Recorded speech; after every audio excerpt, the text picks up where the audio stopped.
coffin reuse study is a long-term endeavor, years in the making, years to go.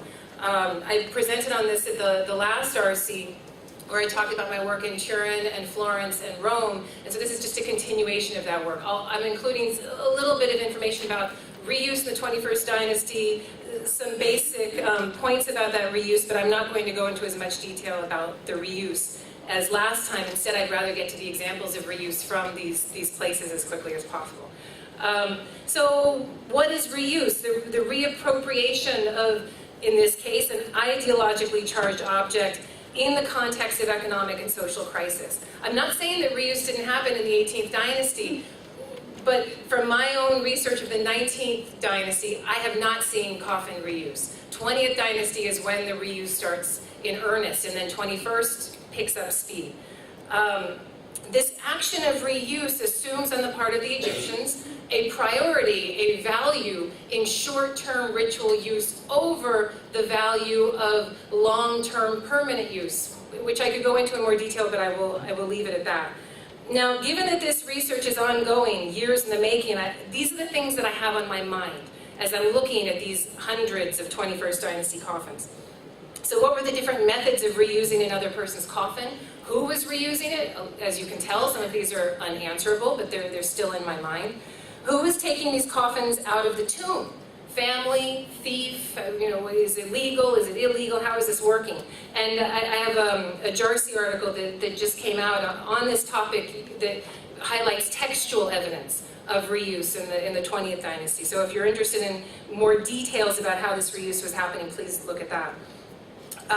Who was redecorating the surfaces? How did funerary arts reuse and theft impact the way ancient Egyptians approached funerary materiality and ritual action over time? That's a big one, obviously, but it's there haunting my brain. And how did visible reuse affect the perceived social status of the new owner? That I'm constantly thinking of, because as I'll show you in a bit, there's a gradient of reuse. Some people are covering everything that is old. Some people are just reinscribing the name. So there's many choices, different choices that people are making. Now, in terms of my research, and many of you recognize my husband Neil, who's also my volunteer photographer, or at least the rear side of Neil and me. You can see that, and I know you are all aware of this, that when you do research in a museum, sometimes you have access and sometimes you do not. And sometimes you're working through a glass case, and sometimes you get to see the coffin right up in front of you, inches from your nose. And thus, be aware that I am aware that my access to these things differs from object to object, and I'm taking that into account as I work through these pieces. Now, there's a massive gradient, a massive number of choices that people were making as they were reusing. And no, I can't get into the brains of the craftsmen or the family members of the people that were doing this reuse, but there is still a gradient, and I'm interested in the social implications and the religious implications of these gradients. So the kind of reuse that I imagine is the hardest to find would be when people used a coffin again with no modifications whatsoever, and just took one body out, took the coffin out, did the ritual activity, put another body in, and buried it again. How are we to find something like that with no mummy inside? Most of these coffins that I'm looking at in European collections and American collections are absent their mummy, so I can't make that connection. And even if I could, if that mummy was inside, those are tricky arguments to make. A very common way of reusing is to reinscribe the name only. Take one name out, put another name in. It becomes doubly confusing when people take a name out and then don't add a name in, or reuse an entire coffin and yet still leave a blank space for the name. I have some ideas about that, but see if I have time to get to that. Sometimes only parts of the lid will be redecorated. I have an example of that today that I'll show you. Keeping the case as is, but redoing parts of the lid. Partial lid and case modification, and then some users decide to replaster the whole while leaving the old decoration there and putting new plaster and paint and varnish decoration on top. So that if I go into a museum or some other storage facility and I see a break in the plaster, I can see old decoration underneath. That's often my favorite type of reuse when I start jumping up and down like a crazy person. Very often, though, pieces will be scrubbed clean. replastered, and repainted. So there's no old decoration, but I can spot the reuse by looking at older wood modeling that is more typical of the Ramesside period, but not typical of the 21st dynasty. Tougher to prove, obviously.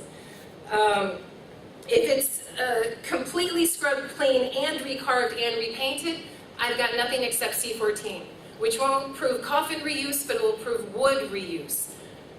And I haven't started the C14 part of this study, though it's on my mind. And then the last example, where you dismantle the coffin for wood and start again, I suspect, and for those of you that study or work with René van Valsen's work on stola coffins, I have not found one stola coffin that's been reused. But I'm not going to say that those high priests weren't also engaged in this activity, but it seems like everyone was engaged in this activity. I suspect that they were dismantling the coffins and re-piecing them together into a different type of object. And René van Valsen himself has said that those stola coffins have a different set of proportions than other 21st dynasty coffins. So there's a lot going on here. What I will be showing you is just what I can see with my two eyes. No other instrumentation of any kind. So if instrumentation were brought in, I think we would up the numbers that I've got. Now, this, I'm not going to go into detail, but just to give you an idea that I'm aware that my confidence in this reuse also has a gradient. So sometimes I feel very confident in it. I can see it. There's a smoking gun. I will give it a number 3. If I'm not quite so sure, it's a little iffy, it gets a 1. And then the 2 is obviously what's in between. When I put up examples, I'll put a reuse score assigned by myself of my own confidence in that reuse next to it, so you can get an idea of where I'm coming from. Now, 2 years ago, we went through Italian collections. We went through the Museo Egizio and the Museo Archeologico in Florence and the Vatican. And the reuse rate was 61.5%. And that is much higher than what I expected. So this last summer, we went to Paris, Vienna, and Berlin, looked at a number, another 50 coffins or so, and the reuse rate was about the same. So, you know, this lines up, 58.82%. If I take out some of the mummy boards, I think they were very easy to reuse without showing much evidence of it. If I take the mummy boards out of that, the number goes up much, much higher. But I don't want to mess with my numbers like that. I think I can say it, though. I don't, yeah. And then this June, we're off to look at another 50 coffins in London and Berlin. So this is ongoing. The Met is on my agenda, and obviously Cairo and Luxor are on my agenda, and then we'll talk about publications. So this is where I am right now. So, in the Musée du Louvre, 23 examples, 21 in the study. I do often have to remove examples when there is extreme conservation, overpainting, modern messing with the coffin in some way. So I did have to remove 2 examples, and the reuse rate is 57.14%. So just to give you an idea of what the numbers are on the Louvre. Now, looking at the coffins themselves, you look at this object, you think, okay, fine, it's a nice early 21st dynasty coffin.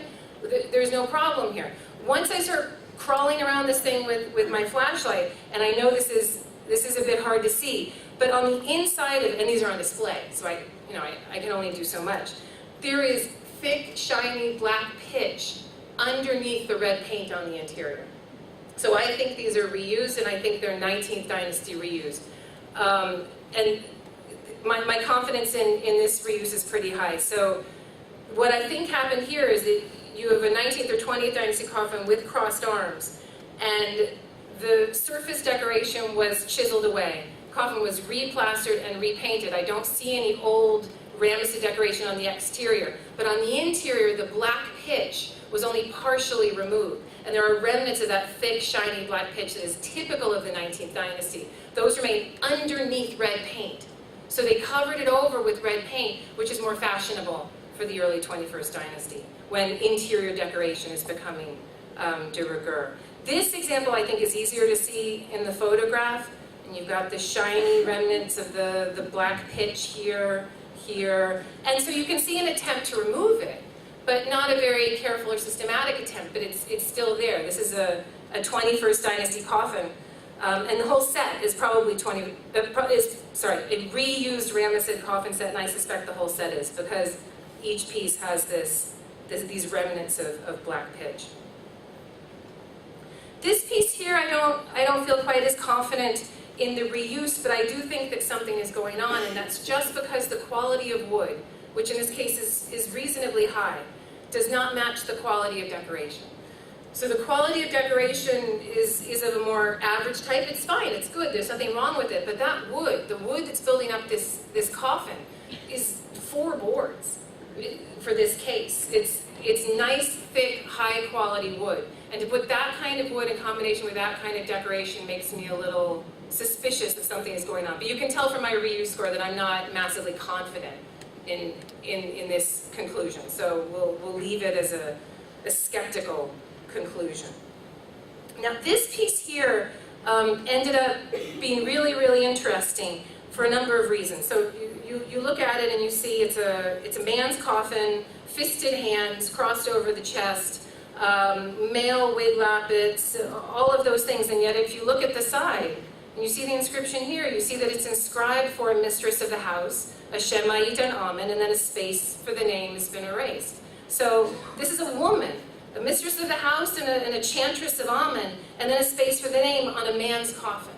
So what you've got is a woman's coffin, a coffin decorated originally for a woman, where the breasts were removed, the flat hands were removed, replaced with fisted hands. The wig was changed. If there were earrings, those were removed. And yet they didn't change the inscription here, they only changed the inscription on the top of the feet. And in fact, the Jed S, the she says, is retained on this coffin. So the feminine textual aspects are all still here. Let me show you some of the, but it gets more interesting than that. Novinsky noted that the lid and the case did not match one another. And when we put the two together, he's absolutely right. But they're decorated for one another. So I suspect that they're opportunistically acquired. That we have a case from one source, we have a lid from another source, they're put together. The mortises and the tenons, they do join for this particular coffin. But these two pieces were probably not made, commissioned together as one coffin piece. So the case and the lid do not, you can see that we have a little bit of overlap, right? These two pieces do not fit, and that's with them flush with the mortise and tenon joining. These should match up completely. Right here is where he's added his name on the feet. He hasn't put it on the case sides, he's only put it on the feet. So he's taken over a woman's coffin, but the woman probably took over another coffin before that. So this could be an example of a double reuse. I feel more confident in the female to male reuse than I do in the opportunistic cobbling together reuse, but something suspicious is happening here. Now, to give you an idea of how complicated these reuses can be, notice how, let's see, do you see right here where the hand goes over this decoration? And this goes over the hand, in part. And the breasts, it seems, have been, there's repainting here and there's repainting here. Let me give you a better example of how that decoration goes underneath the hand. So what probably happened is you had a female hand, the flat hand, when this was decorated. That was removed, and but we're only replastering and repainting part of the coffin. They're not doing the entire thing. They're not doing the whole of the coffin. They're just reusing the parts that they absolutely need to. And then they're adding another pectoral that goes over this hand. Now, the other problem, and this complicates this beyond measure, is that there's also modern intervention on this coffin. There's modern repainting. And the French, this is a Louvre coffin, they've proven that. And so there's a number of issues. So I might look at something and say, oh, look, there's overpainting, but that could easily be modern intervention, touch-ups, in 1957 or whenever people thought it was fashionable to touch up their coffins. I'll talk more about that in a second, actually. The wig is also redone, and I think you can see how the wig goes over the collar, and yet they then touch up and put the paint back over the lappets of the wig. So this has been changed to give him a masculine headdress compared to the feminine headdress that was before. I would love to take a chisel to some of these coffins and see if there's a blue lappet headdress underneath, but don't worry, you can still let me in the museum, I'm safe, I won't do it. And this is why I'm working on terahertz imaging with some UCLA colleagues, and maybe I'll be able to count layers at least and see if there's paint and plaster layers underneath some of these objects. Now, another coffin set in the Louvre, a very well-known set of Soutimes, has no evidence of reuse. I don't see any old decoration underneath it. I don't see any figural evidence of it being a Ramessid period coffin. However, the coffin has a number of interventions that suggest that these pieces were not commissioned as one. They were commissioned as a mummy board from here, an outer coffin from there, and an inner coffin from another place, all brought together to the workshop, decorated, redecorated, replastered, and repainted to look as if they're a matching set. And yet, when they then put them together with the body, nothing fit. So with the body in there, I just imagine how this happens. Is it at the funeral? They're trying to close it. They can't close it. And someone's sitting on it like a suitcase when you're about to go abroad. I don't know. But they decided they needed to carve the side of the mummy board away to fit that over the coffin, over the mummy in the inner coffin. And then the nose had to lose the tip here so that it could all fit. This and it continues on the inside. This has all been chiseled away. Look at this decoration. Stunning litany of ray decoration. Really emulating royal patterns. I don't have time to go into that. But we have an intervention to fit the mummy into a coffin set that I suspect was opportunistically acquired. Very much like the coffin set of Boutech in Turin. Similar sort of repainting to make a set match, but didn't necessarily match to begin with. And this even includes the outer coffin to the inner coffin. You can see right here they've shaved down this part of the wood so that the inner coffin can fit into the outer coffin. I find it extraordinary that these interventions were made after the decoration happened, but it's Egypt. So in Vienna, 19 examples, 19 are in the study. I didn't have to remove any. And with the reuse rate of 57.89%, it's okay. And you can see what my confidence is in those different examples of reuse. This example here, the lid is made of palm wood. It's the first coffin I've ever seen made out of palm wood.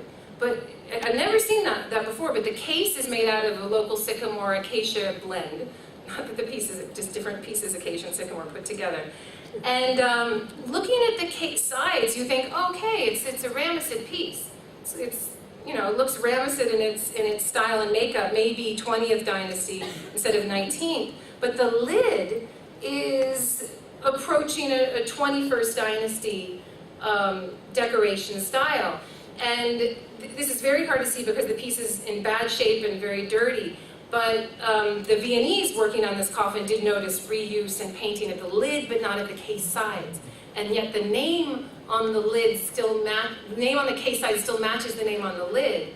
So they're actually worried more about the figural decoration in this coffin than they are about reinscribing the name. So I'll leave it at that. It's just an interesting way to go about it. This piece here, the reuse is quite obvious.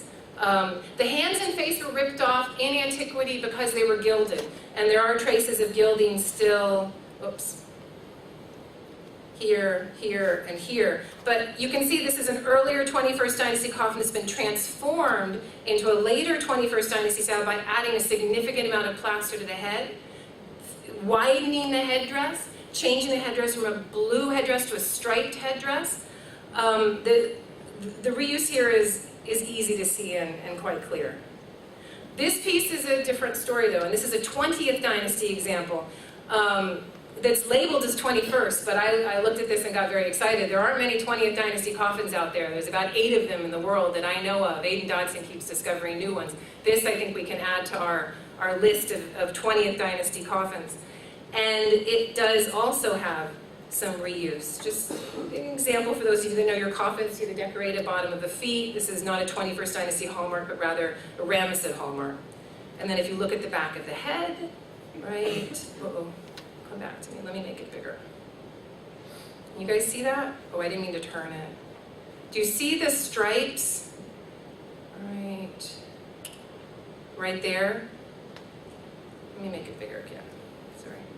Right? Do you see the double stripes remnants? So it's been replastered, repainted, and something's going on with that piece. Oh, sorry. Okay, Leiden, just one example. I'm almost there, threatening. I know, stand there and be threatening. I know. So this piece here, if changed from a woman's coffin to a man's. The Leiden coffins, I had to take most of them out of my study because of the amount of modern restoration, scare quotes, and intervention. But this piece had clear striping drawn over the female headdress. So that's it with examples, and I will leave you with this quote from Novinsky about typologies of 21st dynasty coffins and about archaizing trends, and we've talked about archaism a lot in this panel. And I think that we need, at least for these 21st dynasty coffins, to rethink what we think are Ramessid archaizing trends and to look instead for reuse. Thank you very much.